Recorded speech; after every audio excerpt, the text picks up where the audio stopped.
முன்ன பின்ன தெரியாதவருக்காக கண்ணீர் விடுற அந்த மனசு இருக்கு, அதான் கடவுள்.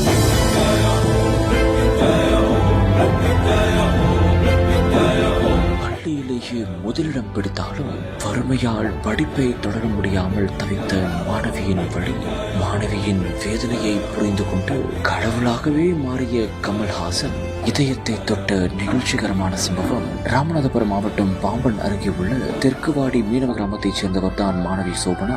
இவரது தந்தை மீனவ கூலி தொழிலாளியாக கடலுக்கு சென்று வருபவர். இந்த ஒரு நிலையில் குடும்ப வறுமையை புரிந்து கொண்ட சோபனா இரவும் பகலும் பாராமல் கடுமையாக படித்து வந்துள்ளார். அதன் விளைவாக 12ஆம் வகுப்பு பொதுத் தேர்வில் 622 மதிப்பெண்கள் பெற்று சாதனை படைத்துள்ளார். ஆனால் தன்னுடைய குடும்ப வறுமை காரணமாக கல்லூரி படிப்பை தொடர முடியாமல் தவித்து வந்துள்ளார் சோபனா.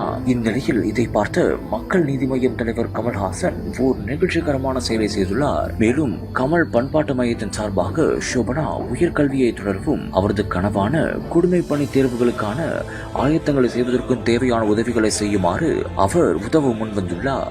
இதையடுத்து அந்த மாணவியை நேரில் அழைத்து பாராட்டவும் செய்து உறுதியும் அளித்துள்ளார் கமல்ஹாசன். கமல்ஹாசனின் இந்த ஒரு செயல் தற்போது சமூக வலைதளங்களில் அனைவரது பாராட்டையும் பெற்றுள்ளது.